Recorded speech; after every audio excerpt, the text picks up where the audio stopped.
The Football Outsiders Fantasy Podcast. I'm your host, Scott Spratt, a writer for FootballOutsiders.com. And today we're doing a little bit of a crossover episode. We've got Mike Tanier of Shots and Tanier fame joining me, slumming it here on the Football Outsiders Fantasy Show. Mike, what's up? I'm glad my blackmail is paid off today. The most ambitious crossover this side of the Marvel Cinematic Universe happening right now. And I tell you, this is exciting because I got the outline. We get to talk about all the games Aaron Schatz won't talk about. Like, we're not talking about Lions, Eagles. Come on, man. Now we get to talk about that on this show. Absolutely. I mean, we're getting things started with the heavy hitters like the Carolina Panthers and Atlanta Falcons, 1 p.m. Eastern time in Atlanta in the Dome. Mike, major storyline here. I know you love to rib me for this. How much do you think the matchups have played into Sam Darnold just being absolutely terrible the last 3 weeks? Well, let's see. He looked really good against the Jets and some other Jets-like teams. And then the Saints. Yeah, and then he looked okay against the Saints. Yeah. And then like the schedule got a little bit more real. And it was all 99% opponent adjustments early. And for the last couple of weeks, it's been opponent adjustments in the other direction or the reality of facing tougher defenses. Also need to point out the drop passes. Yeah, that's a factor. Might partially be his fault, but Anderson, Moore, and Chuba all have like 5 or 6 drops this year, and that has been a major factor for the offense. But that's we can put that aside this week because they're facing another easier defense. Is that correct? Well, I think so, and I'm working on a little bit of a theory, and you might just call this desperate homerism, but wherever you draw the line between those two, is that it does seem like the pressure gets to him more than most players, not necessarily just in like the pressured plays, but like in the seeing ghost variety, right? So it's like when he's seeing more pressure in a game, it affects him on non-pressured dropbacks. And if you split the schedule out, it does seem like pressure's had a lot to do with what's been going on because the first 3 weeks, the Jets, the Saints, the Texans, and maybe out there the Cowboys in here too. Well, like he threw some interceptions, but moved the ball pretty well in that game. Right. Those teams have ranked 18th, 29th, 12th, and 27th in defensive pressure rate. The last 3 weeks, it's been the Eagles, the Vikings, and the Giants. They rank 17th, 2nd, and 8th in defensive pressure rate. So those pressure rates aren't entirely synced up with the overall defensive quality, but I'm kind of working on the theory that may be the bigger driver of his struggles. You see the Falcons are 28th in defensive pressure rate. Maybe there's hope. But Mike, I don't think any of us are probably going to be pulling the trigger on Darnold in any kind of fantasy format that matters. But if you do in DFS, then I think you get major bragging rights if you can win this week with him. I don't know if you feel that way too. Yeah, and there's also the factor of, you get 6 games of tape on a new quarterback. 4 games, 5 games, 6 games, you get more and more. And that's on Rule, that's on Brady. These guys have stellar reputations. We haven't seen a lot of results at the NFL level to match those reputations. But again, here's a opponent that you can sort of get things back under control with. That's the hope. Although, who knows? Maybe Cordarrelle Patterson will run all over the Panthers too. I know the Panthers have been better defensively than people expected before the year, but I still think Patterson is a really nice DraftKings value in DFS this week. Okay. 6,200. I think that's $1,000 underpriced. To me, it's less about the matchup, although with the receiving ability, he probably is a little bit more immune to the matchups. 14.4% target share is 8th among running backs or running back eligible players. But he's also seen his workload really increase. Snap share by week, 33% in the first 2 weeks, then 42, 30, 59% and 73% the last 2 Falcons games. Another Panthers ding. He's really passed Mike Davis by in their pecking order and is now like a real running back 1, isn't he? Yeah, I drew comparisons in the past to like Herschel Walker. And he doesn't look like Herschel Walker, and he didn't have like the college career of Herschel Walker. But this weird skill set when you reach age 30 where you're this huge, strong guy with incredible straight line speed, that helped him as a kickoff returner, and receiving value, and surprisingly could be used as an I formation runner as well. So it doesn't all fit together. It never really fit together for Herschel, except for very early in his career or in the USFL. But it fits together in an odd way for this team that has to get the ball to somebody, needs an all-purpose threat. And I think even in situations where they're trailing or behind, they're going to get him the ball in short passes. They're going to get him the ball in draws and delays. And you talk about his DraftKings value over in the prop bet area. Yeah. Okay. His over under on total yards is 85.5. So that's total yards, 85.5. I'd be inclined to go over in this game where he's going to get rushing and receiving. Yeah. You can also get him plus 115 as an anytime scorer. And he's been getting the ball in the end zone. I don't think Mike Davis gets the goal line share of carries there. I think Cordarrelle gets them as much as ever. And that'd be an interesting approach to take if you're high on Cordarrelle Patterson. Yeah, I mean, my one reluctance is that a lot of the work for him has come in games where they didn't have full health of all their skill talent. So, like, this is one of the few times they're going to have Calvin Ridley healthy, Russell Gage healthy, Kyle Pitts has really started to take off. True. Of course, maybe their offense will be good. I guess we'll see. No. Useful Baker on the YouTube chat says, with respect to Sam Darnold, well, at least there's loser league. He's a good starting option for you there, which dagger through the heart, Useful Baker. Hate to hear that. I would say that if New Jets legend quarterback Mike White does better than Darnold this week, I'm just going to be like Dan Campbell, like blubbering after the game. So don't wish that on your poor fantasy analyst over here. Reminder to everybody that we're live 1 to 2 p.m. Eastern time. You can chat with us live on YouTube, but you can also stream us on Twitch, Facebook, and Twitter. So appreciate if you do it there. If you bring in trade questions and stuff, we'll hold it to the end so we can keep things going with the fantasy preview.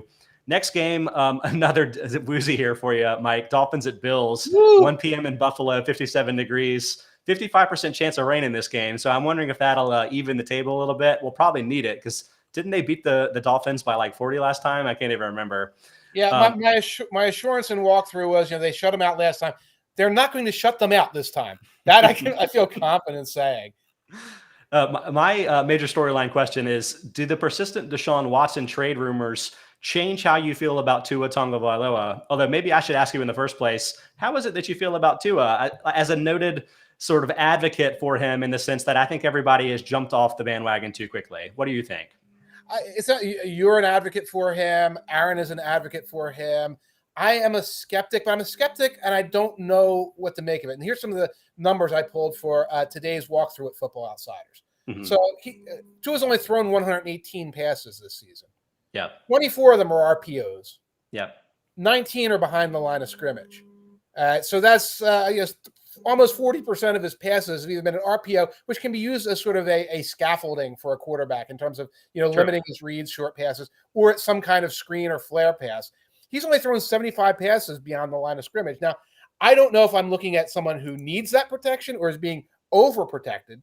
But what I'm looking at is a dysfunctional offense that is constantly just trying to do quick RPO, screen. They're not getting yards after catch. They're not pushing the ball down the field, and they're not generating a lot of drives. Yeah. So that gets me skeptical about Tua, but at the same time, I don't know these coordinators. There are multiple coordinators. I don't know the culture down there. These Deshaun Watson rumors persist. So don't want to bury Tua, but I have to be a little skeptical about the trajectory of his career. I mean, I think it's definitely fair to be skeptical at this point. Like even the recent traditional success, he was thrown for 620 passing yards and 6 touchdowns the last 2 weeks. Right. But when you start including opponent adjustments for those games, it looks a little less pretty. He's negative 15.9% passing DVOA on the season, but negative 1.4% VOA. So the unadjusted for defenses version of that. So he looks average if you don't think about who he's played too hard. But then suddenly this week he gets the Bills, right? The number 1 DVOA pass defense. So like in a lot of ways, this may be a truer test. Although, again, if it ends up raining in Buffalo, then I'm going to be like, well, there's the 8th excuse why you shouldn't dismiss Tua so far this season. You gotta watch it. That's like the special pleading. There's always something. There's layers. Now it's this. Now it's this. At some point, you cut through the excuses along the way, and just opponent adjustments. Things you do in the fourth quarter against the Atlanta Falcons do not count. Yeah, there's the whole time there's been a bit of a dissonance for me. I mean, most of it comes from the fact that people have sort of made up their minds about him through starts in his career or whatever the case may be. But like, I don't know. More of it comes from there's a big difference between the player that Tagovailoa was scouted to be versus the player he's been. And I feel like what you're talking about in terms of the RPO reliance, the throws behind the line of scrimmage, that seems to be something that could be a part of it. Because again, he was a great decision maker at Alabama. Like he was an accurate deliverer of the ball in the intermediate levels of the field. Maybe there's arm strength issues, but like, where are the intermediate passes? Like where he doesn't have to stretch the field necessarily, but stretch it a bit horizontally. So it isn't really syncing up. And to me, it's getting a little bit difficult for me to untangle what's wrong with Tagovailoa versus what's wrong with the offense as a whole, right? Absolutely. I do see evidence because I'll see him with the eye discipline. Bang, bang, bang, bang, bang. Like I see that. That's very good. That's what you want to see in a second-year quarterback. You see that from Joe Burrow frequently. Joe Burrow is also getting the ball down the field constantly. I know we're going to talk about him later, whereas we don't get that. So the line I use is if you give somebody a crutch long enough, they start limping. Yeah. If we're going to consistently say, well, we got to limit this and the offensive line's an issue and we only want to get the ball out of his hands quickly. At some point, that becomes who the quarterback is, whether you can untangle it or not. I mean, the good news is that I do feel like he's handling the sort of media circus that's around him pretty well. Yes. He does seem to have self-confidence, and Mhm. he's not like freaking out and playing worse necessarily because of the stuff. But I almost kind of wish he would get traded, because I feel like that would at least settle it down and be like, all right, you're going to be the starter for Houston for the next 2 years. Let's see what you can do and build. But I don't know if that's going to happen. Head coach Brian Flores said today that he's going to be the starter for the rest of the year. Don't know if you believe him or not. I don't know. But whatever. I still have optimism for Tagovailoa, accepting the fact that he's been below average so far in his career. That's just normal for rookies. Like, not everybody's Justin Herbert. That's kind of where I'll settle there. Right.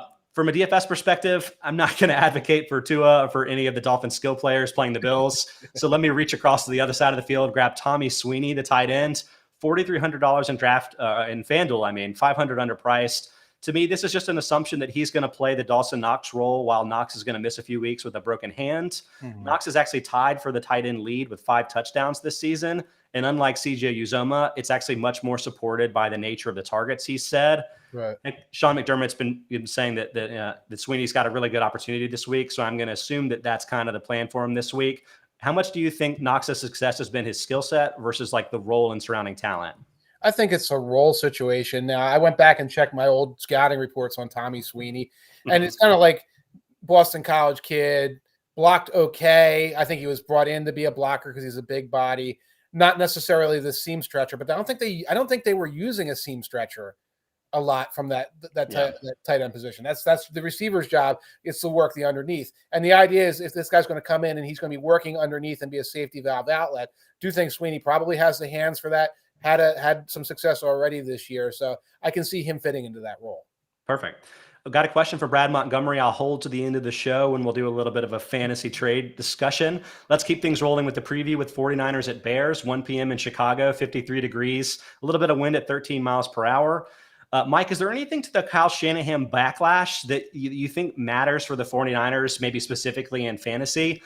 I would say that Football Outsiders may be bigger advocates for him because of our understanding of things like adjusted games lost last year, or like DVOA and records being potentially different over small samples of games. But like, what do you think here of what's going on with the 49ers? Big picture wise, I think that it's not crazy to start having conversations about, well, Kyle Shanahan, where is the success? I see the AGL and everything as well, but you have a 1 Super Bowl year and a couple of weak years. I'm based here in Philadelphia, where we had to ask the questions about Doug Peterson despite a Super Bowl victory. It's not offline. From a fantasy standpoint, though, the reality is Kyle Shanahan is not going anywhere this year, folks. And his system's not changing this year. And his system will produce results. So I think the one thing is an urgency may kick in when Trey Lance is healthy to get him into the games. But beyond that, I can't look at this and say, well, Kyle Shanahan has forgotten how to get running backs involved. No, that's not true. Get the ball to Kittle and Deebo. No, that's not true. From a fantasy standpoint, I think it's not much has changed this year except the health of the players. Yeah, I mean, the 49ers are 16th in offensive DVOA and 12th in run offense DVOA. So, like, the things that he does well still seem to be working at least decently well. Meanwhile, they've faced the 9th hardest schedule so far this year by DVOA. It's going to get a little bit easier with the 15th going forward. My summary of this is that, like, no matter how good the coach is, they just don't win with bad quarterbacks. It's a fact. I mean, here are his the quarterbacks that have ended up with at least 200 pass attempts to sort of be qualifiers, I guess you would say. 2017, CJ Beathard, negative 23.1% DVOA. 2018, Nick Mullins, 4.2% DVOA, above average. 2019, Jimmy G, 10.8% DVOA. They went to the Super Bowl. Right. 2020, Nick Mullins, negative 7.7% DVOA. 2021, Jimmy G was actually kind of around that 10% range, and then the monsoon game happened, and it's down to negative 7.8%. I don't know how good you think Jimmy Garoppolo is, but the fact of the matter is he's the best quarterback that Shanahan's had. If you want to ding Shanahan for making bad personnel moves, okay. But, like, should he be fired as a coach? No. Right. He's a great innovator, a great scheme guy. He's gotten a lot out of, bad players, and he needs a quarterback if he's going to have sustained success in the NFL. Everybody does. Right. And he may have that quarterback sitting there. So, again, it's not a conversation to completely ignore, but it's up there in the ether. It's up there in this hypothetical world, not something that's like, hey, maybe we should be putting prop bets on when Kyle Shanahan loses his job. From a fantasy perspective, I'm just going to lean on his running backs, though. I think that's the ticket in the short term until they figure the quarterback situation out. I mean, Debo is obviously fine, but I think Elijah Mitchell is a really good value at 5,800 in FanDuel. I think that's $1,000 underpriced. I've noticed this in the waiver wire where people are kind of leaving him out there, and I don't understand it because he's had 60% of offensive snaps played in his 4 healthy games, and he's taken 17 to 19 carries in all 3 of his healthy games with Jimmy G as the starter. Okay. Maybe there's a bit of a question, like if Trey Lance comes in here in the future, is that going to siphon away some of the carries and make this an Eagles-like situation? But for now, Mitchell, I think, is an incredible value while Garoppolo is starting. What do you think of Mitchell? Well, one thing I did notice, I liked what I saw because he played significantly early in the season against the Eagles, et cetera. One thing I did notice, only 4 receptions so far this year. But he did have two reception games. They are finding ways to get him involved. It's not like they have to like rush him off the field if they're going to throw the ball. They're not like out of balance like that. And I saw that, so he will catch the swing passes, et cetera. I was looking on DraftKings since we're talking about I look at props the way you look at DFS. His over-under for receiving yards is just 6.5. So you can get out there, you could put a bet in right now, and if he catches a screen and gets the typical 49er screen, you can come out a winner on that little bet. The one reason that may be the case is because Jermichael Hasty returned from the PUP list last week and got more of the traditional passing game work, I guess you would say. Right. But like from a broader fantasy perspective, I just don't think that matters for him because of how well schemed their running game is. Right. He's not going to have the Mark Ingram style, oh, I had 12 carries but only got 35 yards. That's not going to happen to Mitchell in this offense. It's just not. Right. So I'm not concerned. I mean, in a PPR format, you would want more, but I feel like he's a safe RB2, which is not the way he's being priced right now. So that's kind of where I'll settle. Right. And there might be some fear about the Bears defense, which is a quality defense, but as we've seen a lot during this year, it's like they have to press because their offense gives you nothing, and then you break through. And then there's opportunities against them because they had to play this lights out, high risk type of defense. And then draw plays happen, swing passes happen, and suddenly the other team's generating offense. Absolutely. All right, next up on the list, we got the Steelers at Browns, 1 p.m. Eastern time in Cleveland, 55 degrees with 14-mile-per-hour winds. I think you were saying that it sounds like Baker Mayfield may end up playing in this game. I didn't know that when I was prepping these notes. Right. So my major storyline question is, do you think D'Ernest Johnson can be a relevant fantasy player playing alongside either Nick Chubb or Kareem Hunt? Chubb looks like he's going to return this week, so I think that Johnson is going to be in a role like Kareem Hunt was in before. And like both of these players were valuable before, but can they be with Johnson as one of the pieces? I think so. I don't think there's going to be a major drop off, especially when he's in that Hunt role and you are able to rotate them. I'm curious what happens when you get Hunt back. I don't think it's the number 3 guy you're going to get anything out of D'Ernest Johnson. One thing I did notice, because I was looking for the prop bets and seeing where they were, they didn't have a lot of Browns props on the board. Now, again, we found out about Baker at about 12:45. So that's why we didn't know. But in terms of the running backs, I think that there's a little bit of a fear there as to how this rotation is going to go this week, how much Nick Chubb is going to be available. So for this week, I wouldn't be too worried about getting the number 2 guy in there. So I'd say there are a couple stats here that I think can both mislead you and then get you in the right direction. Right. If you're looking at rushing DVOA, Johnson has a 45% rushing DVOA this year. I think that may be a little bit deceptive. It's really heavily skewed toward the one game. It makes him look a lot better than Chubb and Hunt, which I don't think is the case. The number I would really focus on is the 5.25 adjusted line yards that the Browns have so far this season, despite having some offensive tackle injuries. They're second in the league behind just the Cowboys. And I think when fully healthy, those are the 2 offensive lines that are the best run blocking units in football. I think it's pretty clear. And I think that's going to lead to a lot of these guys being effective, no matter if they really are in real life or not. Now, that said, I think Johnson, it's possible that he's good. You guys kind of talked about this earlier in the week on the main show, talking about like the fact that he's getting these unexpected yards. Like if you're looking at the next gen stats and stuff, like, is it possible that the blockers are maybe contributing into that? Like, we don't really know. I like to look at yards after contact and avoided tackle rate, assuming those are kind of more the responsibility of the back and less the blockers. Right. And by those metrics, Johnson looks pretty good. 2.6 yards after contact per attempt, in line with Chubb at 2.9 and Hunt at 2.5. Chubb is always a league leader. Getting to 3 there is a huge number. He's more like half their percentages in avoided tackle rate since the start of last year, 5.2% versus 10.7% for Chubb. So I'll say, the small sample can be overstating things, but Johnson looks like not as good as Nick Chubb, but maybe an NFL-capable back. Yeah. And in this offense with that run blocking, I'll say, you can start him. Like, he's going to be a flex option for you, even if Nick Chubb is playing, assuming that Hunt isn't also playing. Right, and they do have Conklin back healthy at right tackle. He's been practicing all week. I'm not sure Will's status, but I think he's back. He came back for the Broncos game. Yeah, and it was kind of like not 100%. He's probably closer to 100% now. So that's at full strength. If you look at the Steelers, the one weakness of the Steelers defense is you can run directly at them. Doesn't necessarily show up in the DVOA just yet, but opponents, the Seahawks did it a couple weeks ago. Like they had nothing else. Run between the tackles, you neutralize some of the things the Steelers do well. Of course, that's how the Browns are going to attack them. Yep. Speaking of those Steelers, my DFS play here is on the Steelers side. It's Pat Freiermuth, 4,900 in FanDuel. I think that's 500 underpriced. Juju Smith-Schuster's out for the season with a shoulder injury. He's missed one full game so far. It was just before the bye. And in that game, Freiermuth had 7 targets. That's a season high by 2. Had a 60% snap share. That was a season high as well. To me, like there's not an obvious wide receiver to come and step in and fill the Juju role. Like, you know, the most natural additional player to add is James Washington, but he's more of a field stretcher. It doesn't really fill the same role. So I almost think that Freiermuth is going to play more. They actually may go a little bit more 2 tight end sets in the future, but Freiermuth is definitely seeing more work than Eric Ebron. Do you think that he could be the guy that sort of sees the biggest benefit of the Juju injury in terms of workload? I think his workload is going to increase. And one thing I'm seeing is he is on the field a lot. I think they like him more than Ebron because you can put him as an inline tight end and you can protect your tackles a little bit. And I think this week against Myles Garrett, you're going to want him in the game and protect your tackles. And from fantasy, you don't say, oh, big deal, he's the blocking tight end. Blocking tight end gets chip and release options, especially in an offense built around short passes, gets tight end screen options. If you're on the field, you get those opportunities. And I think that's one place where Freiermuth could benefit. I get the impression that the Juju targets are going to spread liberally around everybody, but this is somebody who's taking Ebron's targets as well and is getting an increased role in what they're doing. I mean, if you're looking for a receiver to maybe convert on some third downs, you probably don't want to throw the ball to Eric Ebron, who has absolute stone hands, which I can say because he's a UNC alum as I am as well. So I love Ebron, but he's got some pretty clear strengths and weaknesses, I would say. One year wonder.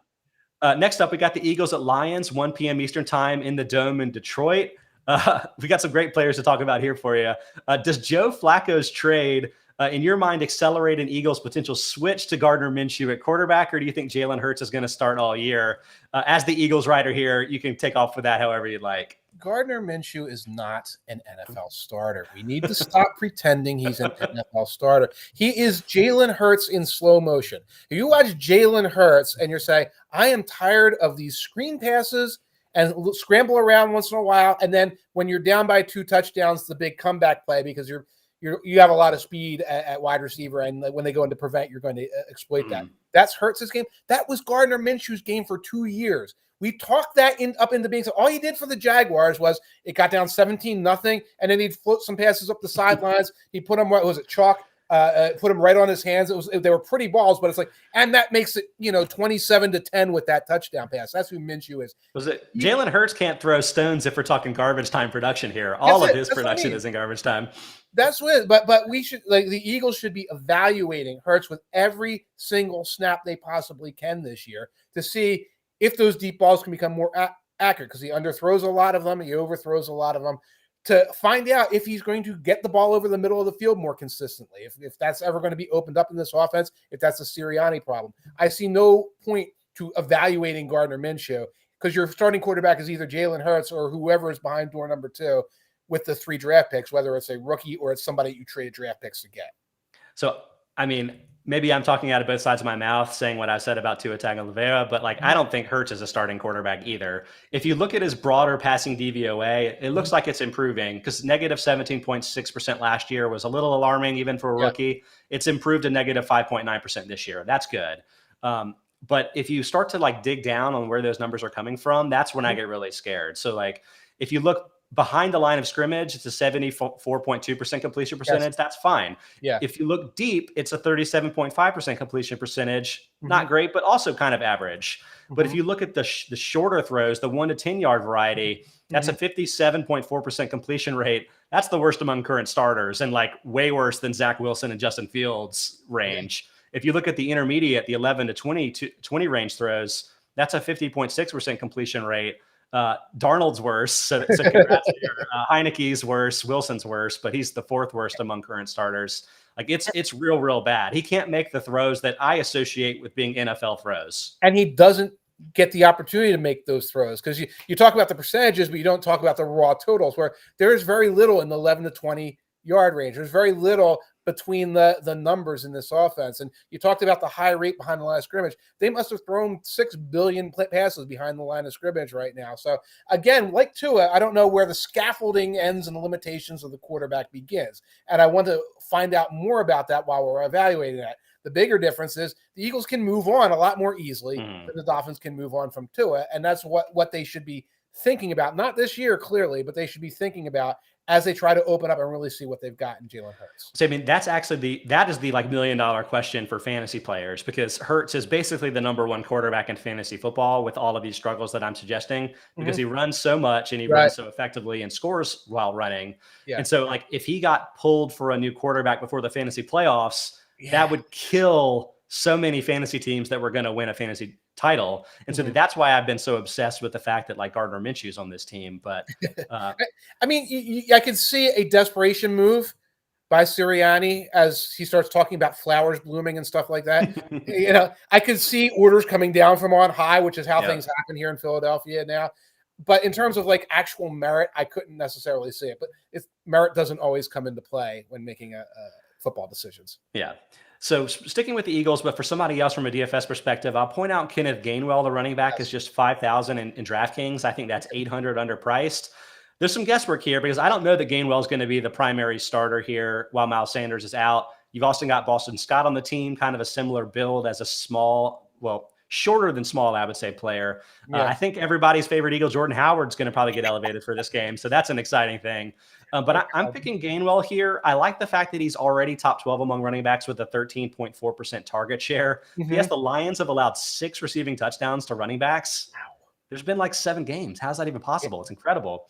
But they've scored like 6 receiving touchdowns by running backs too. It's all running back touchdowns. It's pretty wild. I didn't realize they gave up so many. Absolutely. So like I'm intrigued there that Gainwell is going to have a higher floor with the receiving, even if the workload isn't there as a runner. But I think the workload as a runner may be there too, because kind of settling on the fact that, he's only 200 pounds, but at 5'9", from like a compact build BMI kind of perspective, he can probably handle a bigger workload than you would expect. He averaged 16.5 carries per game in his last season at Memphis in 2019.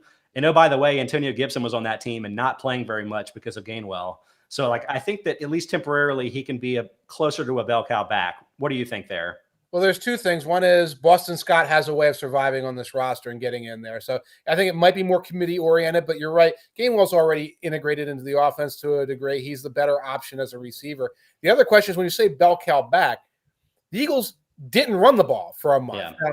Now, that changed against the Raiders. They were running the ball in the first half before they fell behind much more consistently, but I don't know what kind of game plan you're going to see. So the one thing about Gainwell is he is going to insulate you in the screen offense that Sirianni likes because he's going to catch those swing passes and screens and be a better option there. But there's a chance that bell cow back is meaningless because the Eagles could be in this game. It could be neutral situations all the way through, and they wind up with like 6 handoffs to running backs.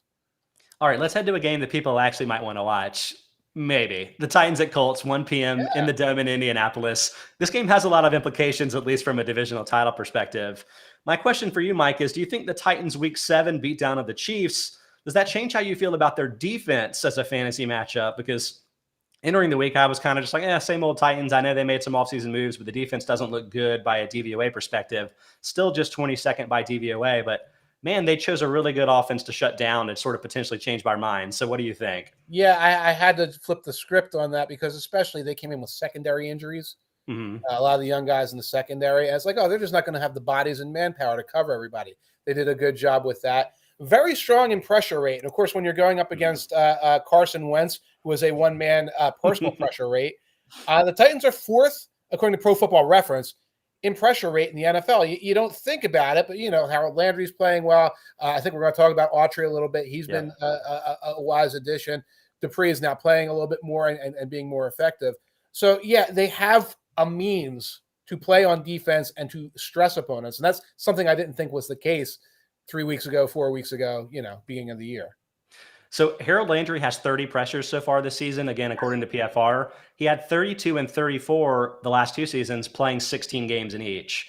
Danico Wow. Autry has 19 pressures this season. He had 17 and 22 for the last 2 seasons, and those were 14 games played each. So like these guys are like twice as effective from a pressure rate perspective. And like you said, Bud Dupree, he just came off the ACL injury a couple weeks ago. So it's just like, to me, this is a possibility that this team is trending, and it wasn't so much a one-game wonder as much as maybe they're trending toward a positive thing here. Yeah. I'm going to do a very dangerous thing, Mike, and as a fantasy analyst, try to do a little X's and O's talk with you here. All right. This could go really wrong, but what I think I'm seeing is what I see a lot with the Panthers, and I think I understand it better there because I watch them all the time.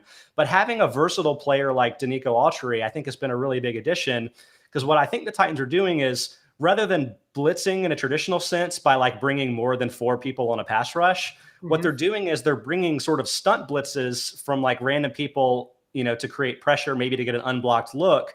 But then with someone like Autry, who is a defensive lineman, he can drop into coverage and play a little bit of coverage, and it's not awful. Kind of what you're seeing with Hassan Reddick with the Panthers. Yeah. And so I think there are some, like, even though some of these players you don't think of as stars, their versatility, I think, has really been a big key here for them to get like a lot better with some of these like marginal individual improvements scheme wise. Does that make sense at all, or should I stick to the fantasy sports? I should just neg you for the sake of negging you because you set me up with a line like that. But I'm checking on something real quick because, in the past, the other edge rusher you just met, Harold Landry, was dropping into coverage. He still drops into coverage a little bit. So he's effective in that role as well. So that helps. Another thing about Autry is I'm always a fan of the pass rusher, the quote-unquote edge rusher, who can play over the tackle a little bit more, as opposed to always having to be out there sort of in a wide 9 situation. And I think you get that with Autry, that he can slide inside. You can stunt with him and Dupree, stunt with him and another player. So you can do all these other things with these front fours. And that's helping the Titans a lot.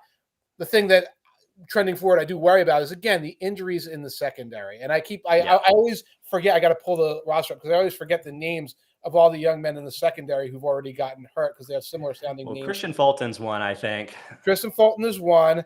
And Cal Farley, is he the one who got hurt? Yeah, he got hurt earlier. I think he was the one that got drafted despite the injury, right? So, yeah. Yeah, he played a little bit, though, during the season. So, so it was, for them, I always thought of it as they got quantity, which makes up for quality in the secondary, which it does, because you can go dime deep and you can cover the fourth wide receiver.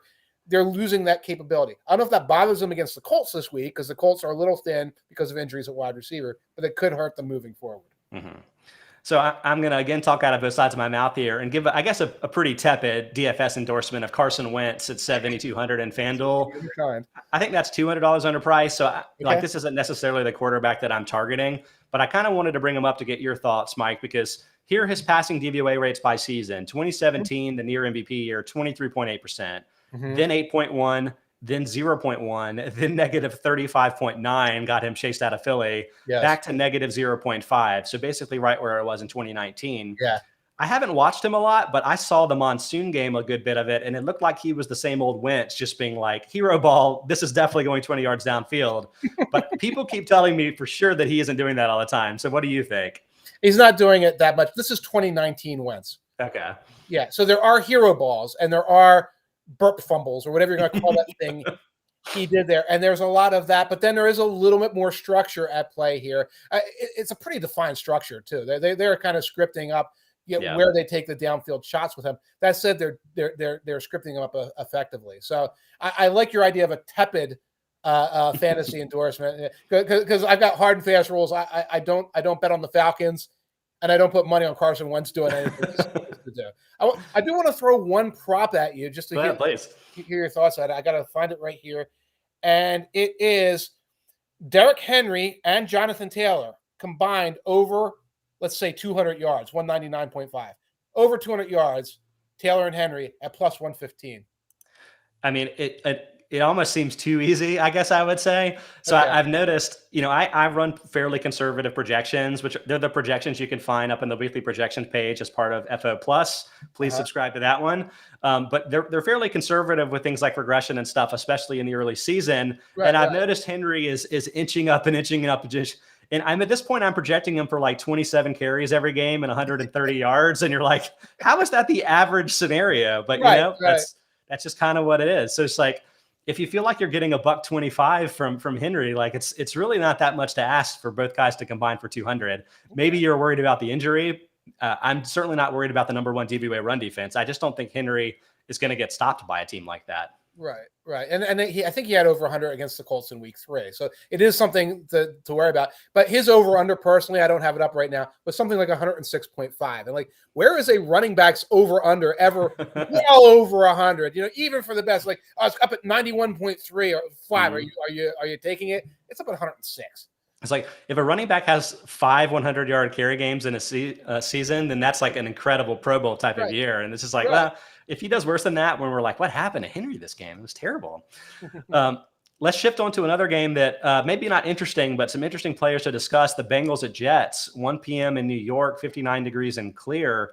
Mike, are you trusting Joe Burrow at this point? I'm thinking of this as sort of a fantasy question because he's a quarterback 1 for the season, but maybe more broadly too. He had that great game in Baltimore, which is, I think, a big, like, everybody was watching it kind of game in the early 1 p.m. window. But is it possible that was kind of a weird one-off, or do you think that this is a guy now? Well, I think he's developing, and I like him forward for the future, and I'd like him forward in Dynasty. I'm assuming in fantasy, maybe not DFS, but people who have a league, they've got Burrow and another quarterback who's a viable option, because you didn't like he's I'm ride or die with Burrow. Maybe Russell Wilson was your other one in your you'll have him back. But I would look opponent by opponent, particularly about deep passes, and maybe to a lesser degree at the pass rush, because I still worry about that Bengals line. So next week, the Browns, they're 31st in DVOA versus deep passes. We saw Herbert just like boop, boop, boop downfield against them. I would be comfortable with Burrow there. Then you get the Raiders later on, and they're 5th against deep passes. So I don't know if you take away Chase downfield and then whoever's open because Chase is triple covered downfield. I don't know if I trust them against the Raiders. I don't know if I trust them against the Steelers. They're 16th in deep passes, but there's the Steelers, and we know that they're going to bring some heat from a pass rush standpoint. So I'm optimistic moving forward, but every week I would look at that at Burrow against what the other option is if I'm in a regular old-fashioned fantasy league. So I'm actually aligned with you that, like, from a fantasy perspective, I think matchups are still an important consideration here. Right. And like my eyes are definitely telling me that this is kind of an arrival. This is a guy. I love what he's doing to sort of extend plays in the pocket.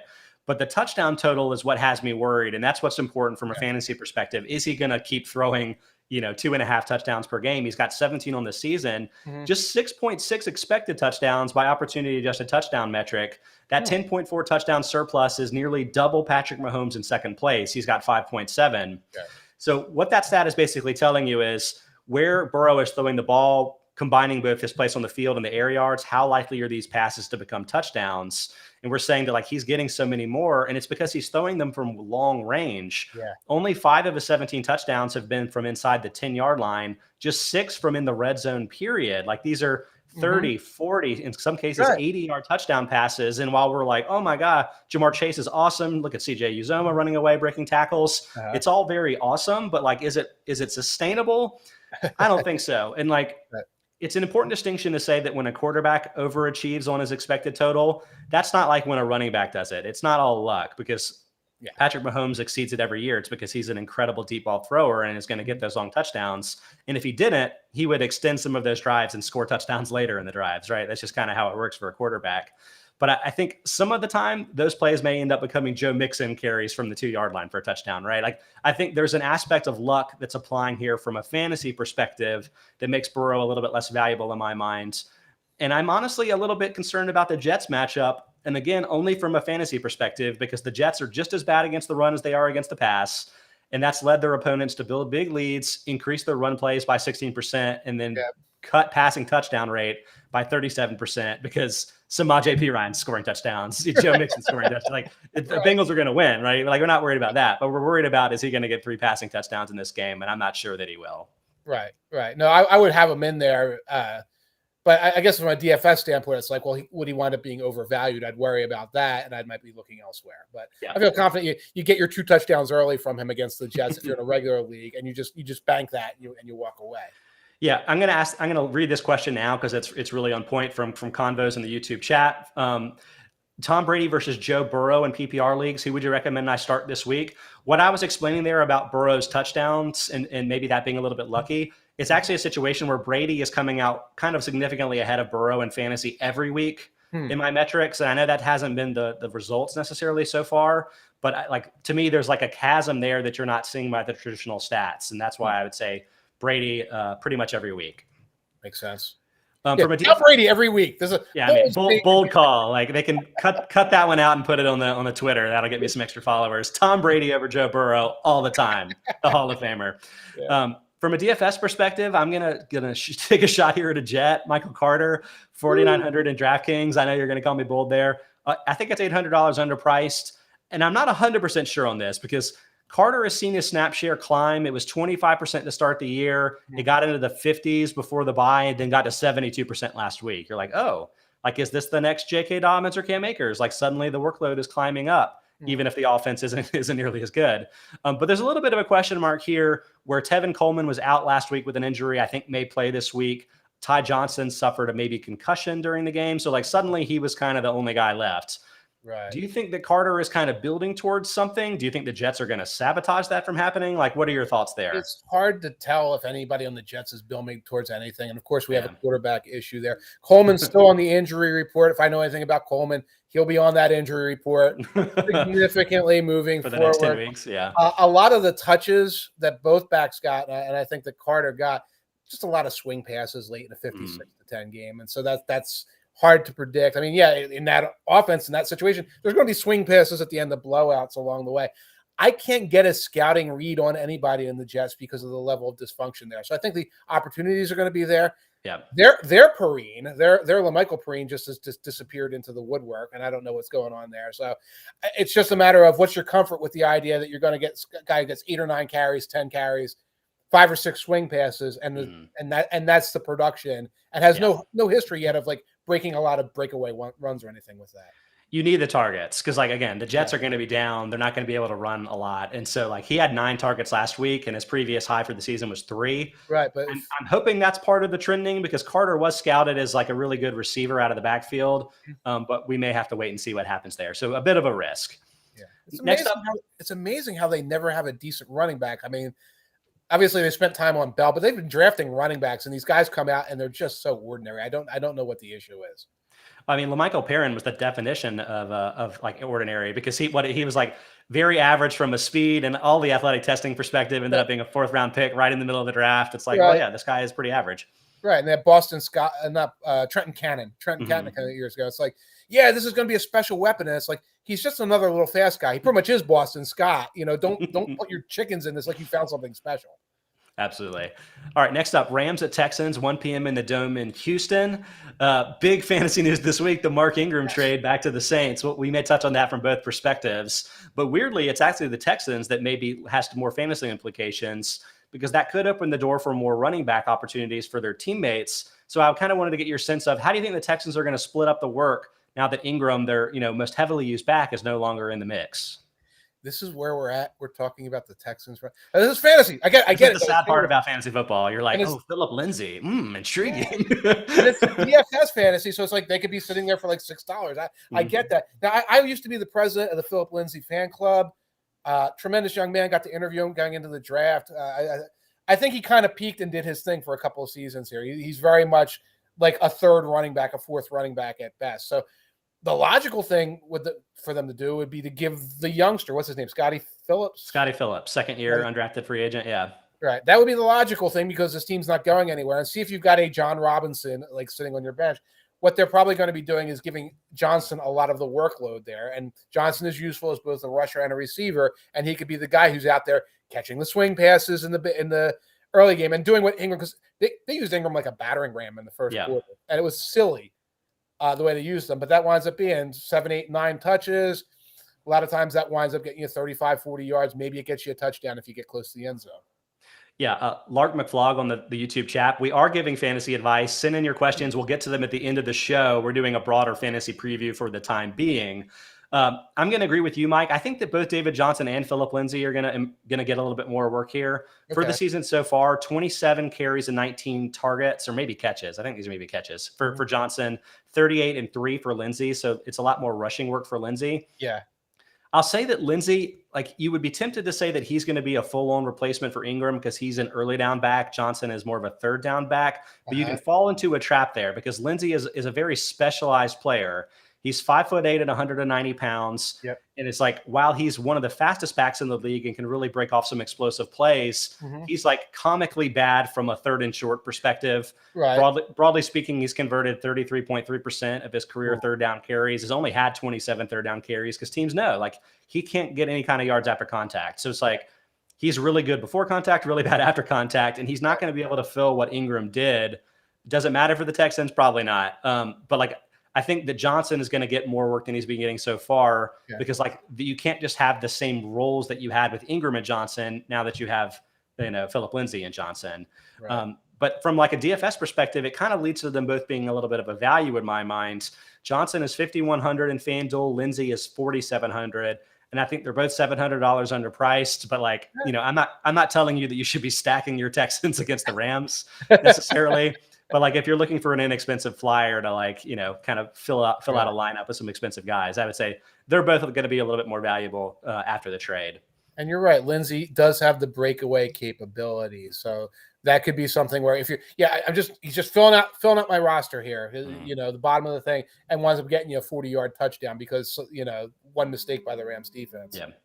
I'm in a 16-team league, and I picked up Lindsey this week. So that kind of shows you where we're talking here. Wow. All right, let's head to the 4 p.m. window. Really interesting game here between the Patriots and Chargers, 4:05 in the Dome in L.A. Major storyline here is, I think, will Damian Harris run all over the Chargers? He's been extremely matchup sensitive so far this season. He ran for just 10 combined yards on 10 carries against the Bucs and Saints. They're both top 5 in run defense DVOA. He's run for 207 yards and 3 touchdowns against the Cowboys and Jets. More recently, they're ranked 15th and 27th. I don't have to tell you, Mike, the Chargers are 32nd in run defense DVOA. Is it as easy as I'm making it out? I'm not sure. I mean, they're going to run the ball. They could give Stevenson carries in this game because they're more of a battering ram type, et cetera. So that would be one of the things that would be a little bit of a worry if I was worried about. I'm more worried about like a leech than I am worried about the Chargers like being able to stop that running game. I do want to throw a prop at you that we talked about a little bit on the show yesterday. Damian Harris and Austin Eckler over 1.5 touchdowns. Ooh, intriguing. At plus 175. Ooh. One good thing about that is that even when Stevenson's played and the Patriots have like made him inactive every other week in like a really confusing way, even when he's playing and even though he's bigger, Damian Harris has been getting more of the goal line type of work. So you would think that he would probably be the primary scorer near the red zone, which is kind of good from that perspective. Right. But this kind of gets into something else that I'm afraid that I might be zagging a little bit here. Where even though the Chargers are 32nd in run defense DVOA, like I would call that actually a feature rather than a bug of their defense. So like Brandon Staley intentionally plays 2 high safeties more than every other team in football, right? Like his entire defensive philosophy is to eliminate the explosive plays down the field. And while everybody was like, wow, the Rams, they're the number 2 run defense last year. Like he's such a great run defender. It's like, actually, that's Aaron Donald. He's just like that good at filling those gaps by himself. I think the Chargers are kind of like intentionally trading off. We'll allow you to run on us, but we're going to prevent those explosive plays from happening. And I'll say that their 32nd ranked run defense is an 8.3% rushing DVOA average, which that would make them 16th if that was the pass defense. Like they're like, yeah, run for us for 4 or 5 yards. Go ahead. We don't care. But like for this game, right. Is it like, well, like maybe we don't need to play 2 high safeties the whole time? What's Matt going to do? Stretch the field against us? Maybe not a major concern. Like, could there be a bit of a zag where then suddenly Brandon Staley is the one that's like tripping up the legendary Bill Belichick with a weird game script? I guess it's possible, and you're right. That does make a lot of sense. They're going to cross it up a little bit, not be like, oh, we have to sit back just in case Mac Jones burns us deep. Another thing to look at, Chargers defense 30th against tight ends. Against a team that wants to throw over the middle against tight ends a lot. So that would be a little bit of a look for Hunter Henry, whatever your feelings are on Jonnu Smith in terms of the fact he's been dropping the ball and doesn't always like get integrated into the offense there. But that's another place where we might see but that again, that also could be a situation where you say, well, we're dropping back to stop big plays against receivers. We don't care about Kendrick Bourne. We can come up a little bit and defend tight ends better. Yeah. From a DFS perspective too, I think Justin Herbert, I continue to kind of harp on him. I just don't think the prices have totally caught up to how good I think he is from a DFS perspective. He's 7,900 in FanDuel, kind of in that second tier, I guess you would say. He dropped $100 from the Ravens matchup when obviously they had a bad week, but whatever, it happens. Like everybody has bad weeks. Right. Last year, I think, didn't the Patriots beat them by like 45 in this game? And he still went on to have a ton of fantasy success the rest of the way. Like people have bad games. So like he's the 8th most expensive quarterback in FanDuel this week, but I have him 6th in both true talent and for the weekly perspective with this matchup. Remember that while the Patriots may be a little bit better than average from a defensive perspective, this game is in the dome, which is a big boost to passing production and among other things too. So like, I think that's a helpful thing for his fantasy value, even if it won't necessarily help the team win. Makes sense.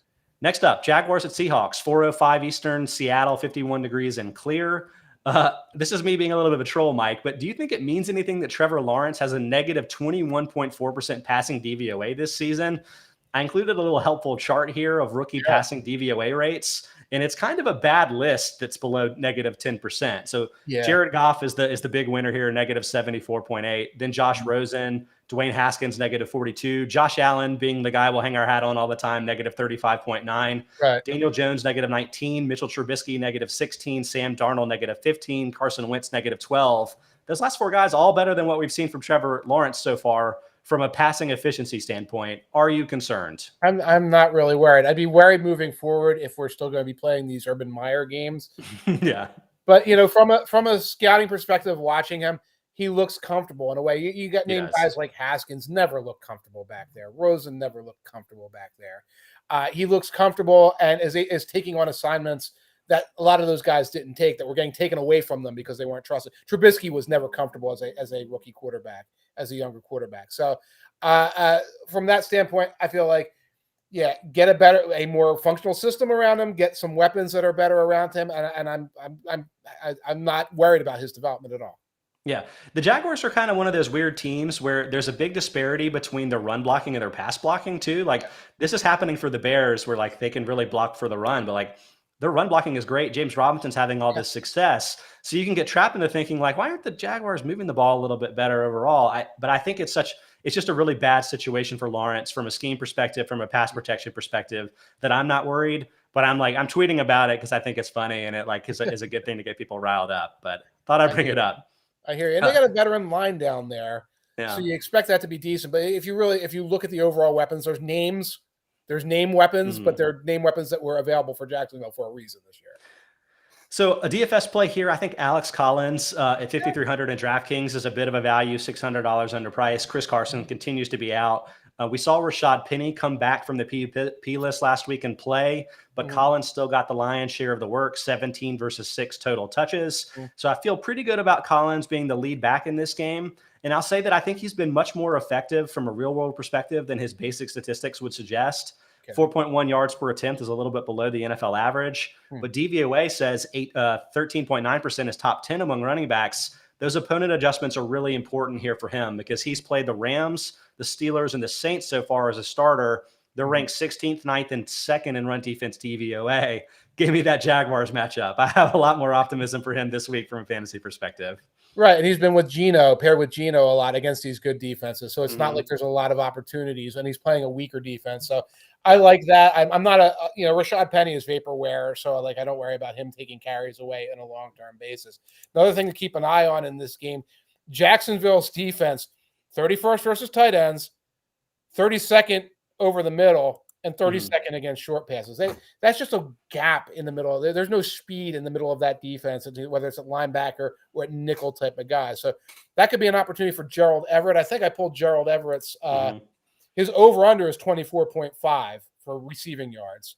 And his longest reception prop is 14.5. Now, I can imagine him just catching a shallow cross and getting for 15 yards there. But him and even Disley, if you're really looking for something cheap, might be guys who get opportunities this week against that weak Jaguars defense.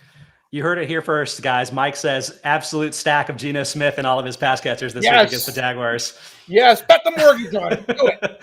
I did a Jacksonville passing stack a few weeks ago. Let me tell you, that went about as well as you would have expected. What'd you do? Yeah, I think it was the London game, and I was going like I did maybe a DJ Chark before he got hurt, and then like a Marvin Jones, and then a Trevor Lawrence, and it cratered. Crater before lunchtime. Next up, we have the Washington football team at the Denver Broncos, 425 in Denver, 45 in clear. Mike, what do you think about the wide receivers for the Broncos now that Jerry Jeudy's going to play for the first time since week 1 when he suffered an ankle injury? On one hand, Jeudy really dominated in that week in terms of volume. He had a target on 23% of his snaps. That would have been the highest rate among regular wide receivers last year. But on the other hand, I would say Cortland Sutton has gotten healthier and looked better, gotten a lot of work more recently. Tim Patrick has been pretty good, always an analytical darling. How will this shake out when all of these guys are there together? It's going to make it a functional offense again because it was rolling in the direction of being an utterly dysfunctional offense. And Jeudy gives them more of a possession target that has a element that you have to account for. I mean, we like Patrick. Patrick does a lot because you're not totally accounting for him. He's the guy who has opportunities there. Now you have those guys that creates opportunities underneath. Still not a huge fan of Denver's overall offense, despite this. They still have injuries at tight end, and I think they're limited by their coordinator to a degree. I'm not part of the Shermer fan club, if there is a Shermer fan club, but Judy's addition does help. If I'm talking about wins and losses, I'm thinking about Denver being able to take this game and get sort of back on track a little bit. From a Judy's production standpoint, he's going to get his targets.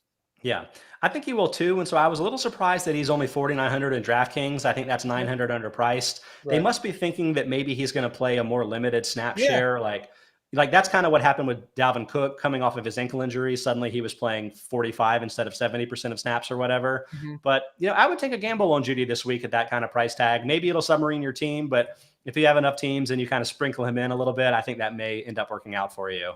Right. Boomer bust. Next up, Bucks at Saints, 425 in New Orleans in the Dome. Mike, do you put any stock in the Saints having 2 effective defensive games against Tom Brady's Buccaneers last year?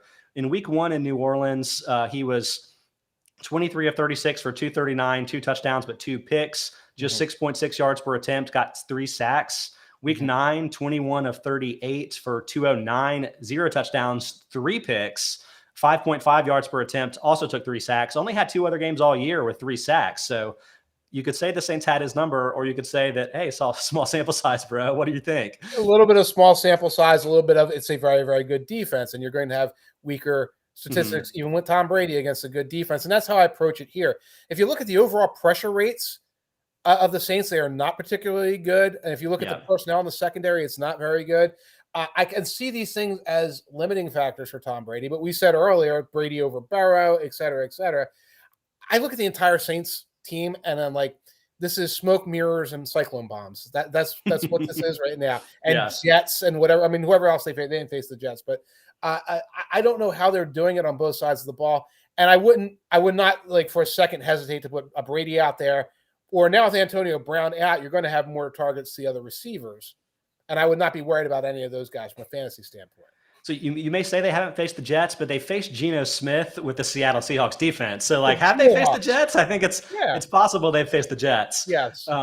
Yeah, I'm with you. The Saints are still number 3 in defensive DVOA. It may be like you say in walkthrough in today's edition of walkthrough up on Football Outsiders. Everybody check that out. Like how few total plays the Saints are running per game. And to me, like that actually may be semi-intentional because like when you have such a good defense, like the smaller play count may play into their favor against an explosive offense like the Bucks.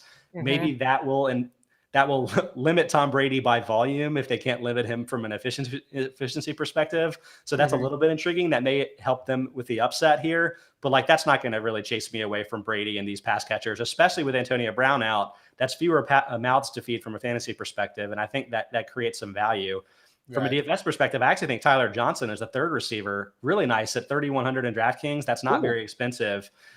His snap share increased from 16% in week 6 to 67% in week 7 with Antonio Brown out. And while like Evans and Godwin were catching 10 touchdowns or whatever it was, like he was getting a good amount of work. And it wouldn't shock me to see him with like a 70-yard and a touchdown line one of these weeks. This could be it with Marshawn Lattimore maybe locking down Evans on the outside. So to me, that's a really intriguing option at such an inexpensive price. Right, because you do want to look at the depth of the secondary and the Saints. And it's like, they're number 2, number 3 guys. And Johnson was the guy he was a rookie last year, and like whenever he caught a pass, it was like 3rd and 18, and he caught a 22-yard pass or something like that. Wasn't he like a crazy high leverage success story? He was. And also, I think he was like maybe the number one sleeper of the playmaker score, Football Outsiders wide receiver prospect evaluation. Like, we think he's very talented and kind of a draft steal, but it's hard to tell because he's like surrounded by all these Hall of Famers that are getting the targets in front of him. But like in the long term, may end up being a really good receiver. All right, we got the couple of night games to close this up. First with the Cowboys at Vikings on Sunday night, 8:20 in the Dome in Minnesota. I may be a little bit premature here, but Mike, what do you think is going to happen when Michael Gallup returns to the Cowboys lineup? Is that going to affect any of his teammates from a fantasy perspective?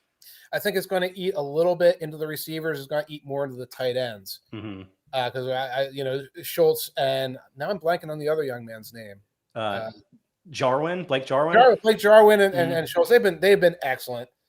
And I think that that's going to siphon a little bit of those targets because some of those targets are going to go more into a slot receiver type situation. But I think we are being a little premature because we're burying the lead here. We don't know what's going on with Dak. I know. I was kind of waiting to see if we would find out one way or the other. And unfortunately, we may not know until game time, which is really bad news from a fantasy perspective. Again, because when you're talking about a Sunday or a Monday night game, you can't protect yourself unless you're like really into ride with, who was it, Cooper Rush? I don't even know who their backup quarterback is. It DiNucci? Cooper Rush. Okay. DiNucci would have been more fun. So yeah, like maybe don't expect your usual great game from CeeDee Lamb this week. I would say maybe avoid those guys from a DFS perspective since it's easier to do. Like you probably can't bench those guys in a traditional sense. One reason I might zag a little bit is because last year Gallup had an 11.8 yard average depth of target. That's a little bit higher than an average wide receiver, saying that he's kind of stretching the field a little bit. This year, CeeDee Lamb 9.8, Cooper 11.8, and Schultz 5.9.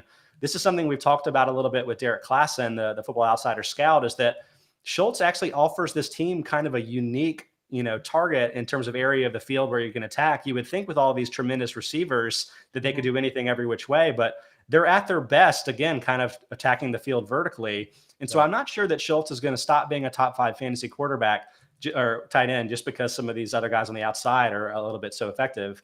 Really, it's just going to all spiral into an incredible offense if it's not already. So, I'm not running away from any of these guys, although maybe this Sunday night I am if Prescott is this big of a question mark. Yeah, I am running away from him. Jarwin would be the guy they would think of as their seam stretcher tight end. And the other thing is, like, Lamb can work the short middle of the field. There's a lot of ways they can figure that right now. But one thing is, you're right in that they want to keep a 2 tight end look a lot. They like that look a lot for the same reason. It's like, you can have your personnel in and then you can attack them in other ways. But you're right. I think it's going to be a too many balls situation, except that the offense will be so explosive. They'll be feeding everybody well enough. I've made the Tampa Bay Bucks have too many mouths to feed argument for like 2 straight years. And I may have to retire that because you know what? Injuries always solve the problem. They always solve the problem. So even when Michael Gallup comes back, somebody else is going to get hurt. And then all these guys that are left are going to be fine from a fantasy perspective. From a DFS angle for this week, because of the Dak uncertainty, I'm going to lean a little bit more on the Vikings. I think Dalvin Cook at only $8,000 in DraftKings is a pretty good value, more than $1,000 underpriced. To me, this is looking at an ankle injury that he suffered earlier, but I think he's back to normal. Here is snap shares by week. 71%, 77% the first 2 weeks, fully healthy. Didn't play with an ankle injury, played 49%, didn't play again with the ankle injury, but then before the bye, 74%. So I think he's back at his normal volume there. I expect the old school Dalvin Cook could have a really nice game here for the Vikings unless they lose track of the Cowboys, which may not happen again if Dak doesn't play. So that's my DFS angle there. Right. That makes sense. And they maybe try to, control the clock a little bit more. And you can do that against that Cowboys offense. One more game. We got the Monday night Giants at Chiefs, Monday, 8:15, Kansas City, 43 degrees and a 45% chance of rain. So that could throw a little bit of a kink in this game here. Mike, I think I know the answer to this, but do you think there's anything wrong with the Chiefs offense? Obviously the huge Titans shutout, but they're still 5th in offensive DVOA. I got worried when it went viral. Patrick Mahomes said, I get bored just taking what the defense gives me. It's like, you know what? Embrace the boredom because a little bit of boredom might be healthy for you right now because that's what you need to take. I don't think there's anything functionally wrong, although I do get nervous when Andy Reid's teams start getting really sloppy and go kablooey because that happened to the Eagles in the latter half of the McNabb era going into the Vic era, and it got more and more ridiculous every week where you didn't know which team was showing up. But I don't think there's anything substantially functionally wrong with them. And I think this should be a good matchup for them. Again, like the last 2 NFC East matchups, to get out there, have what looks like a normal game for them on the stat sheet, and quiet the conversation for another week about what's wrong with Mahomes, what's wrong with their offense. Yeah, and like while there's all this like teeth gnashing about Mahomes and the passing offense, I think that makes it a sneaky opportunity to roll with Darrel Williams, the running back. Okay, 6,200 in FanDuel. I think that's $700 underpriced if you're playing a full week game here. He's been the clear number one back while Clyde Edwards-Helaire has been out. Played 72% and 64% of snaps his last two starts. 61.9% carry share the last few weeks. That's 13th highest among running backs. So like this is a clear RB2 who didn't score very much in the Titans game because the Chiefs weren't scoring. But I think most weeks that's not going to really be a big problem. No, that's a solid RB2. And in this game, they should get scoring opportunities. Now, of course, goal line opportunities in Kansas City is a chance for them to run some kind of weird karaoke thing where CHIvsCHI pretends he doesn't know the play and catches a touchdown. But you would think there'll be some running back opportunities there as well. Yeah, let's circle back to these questions on the YouTube chat. Again, thanks everybody for asking us questions. You can watch us live 1 to 2 p.m. Eastern time on Friday for the fantasy questions here. But Monday through Friday, Football Outsiders has something for you. YouTube, Twitch, Twitter, and Facebook. Mike, let me give you an assignment while I'm scrolling down here. Yes. One of our guys says Lamar is out. Will you look up and see if Lamar Jackson's hurt? I did not Bye know week. about this. Oh, okay. Thank goodness. Yeah, I had a panic attack too. I was like, just trying to think through this. You'd think I would know after I make the projections that I don't know what I'm talking about here. Right. Let's see. Let's circle back to Brad Montgomery earlier on asked, in a half PPR format, do you like Amari Cooper and Leonard Fournette or Tyreek Hill and Melvin Gordon for a trade perspective? To me, this one's pretty clear because while Tyreek Hill is probably the best player in the deal, I think Melvin Gordon may end up losing out on workload down the stretch to rookie Javonte Williams. Okay. They've been very evenly split so far, but Williams, from an advanced metrics perspective, I think is, last I checked, number 2 in avoided tackle rate behind just Christian McCaffrey so far this year. He's so talented. And I could see him ending up being Cam Akers or J.K. Dobbins for the last month for the Broncos. Maybe their competitiveness will deal with that, but I think that Gordon may end up losing out down the stretch. Do you think that's true, Mike? I am going 100% with what you said because once you get to half PPR leagues, we're out of my range a little bit. Yeah, exactly. All right, so let's talk about this Lamar question then that I screwed up earlier. With Lamar out, he has to decide between Sam Darnold, Teddy Bridgewater, or Big Ben. Not the most enviable situation. And I know that my projections say that Sam Darnold is the way to go here, and they did last week, and that didn't work out very well. So again, Mike, we talked about this. I can't tell if I'm justifying it to myself or not, but it seems to me there may be a bit of a pass rush effectiveness split with Sam Darnold's passing production, where when he faces the elite pass rushing units, he just can't get the time, can't get the ball off. His receivers can't get open. I think it could be different this week against the Falcons. So I'm going to say it's Darnold, but I don't feel good about it. I think that's definitely the case. I would go with Darnold because, again, it is the Falcons defense, and you can usually count on getting some, chaotic. Even if you fall behind, they're going to let you come back in. And again, I do circle back to those drop passes. That's not something that's super predictive across the course of a season. And it would have been a different game even last week if there weren't so many clear drops in the middle of the field. Yeah, I'm honestly curious whether there's something wrong with Robbie Anderson. I know that I joked to you that he had all 19 of the drops because that's what it's looked like as a watcher. But it honestly looks like he's seen ghosts, I would say, more than even Sam Darnold is right now. Maybe he's hurt. He's been a focused guy in the past.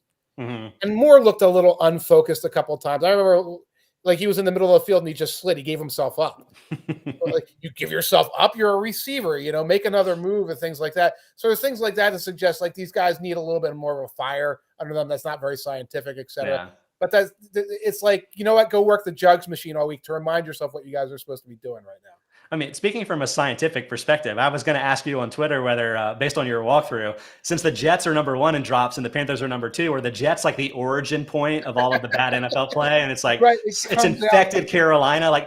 If Carolina passes it on to Atlanta, this could end up being a real pandemic situation. Although at least the CDC is down in Jets Atlanta. Pandemic. Oh my God! And they made one of the vaccines. Situation. We're in deep trouble here, people. That's canceled. But good night, folks. Yeah, I mean, we obviously need to wrap this up. We're completely off the rails. That's just the joy of having Mike Tanier on as the guest on the fantasy show. So, Mike, thanks so much for, again, summing it on the fantasy show. I've said it a couple of times, but I'll repeat again that Football Outsiders is live Monday through Friday, 1 to 2 p.m. Eastern time. You can catch us on YouTube and chat with us, or watch us on Twitch, on Twitter, or on Facebook. Mike and Aaron do the shows on Wednesday and Thursday.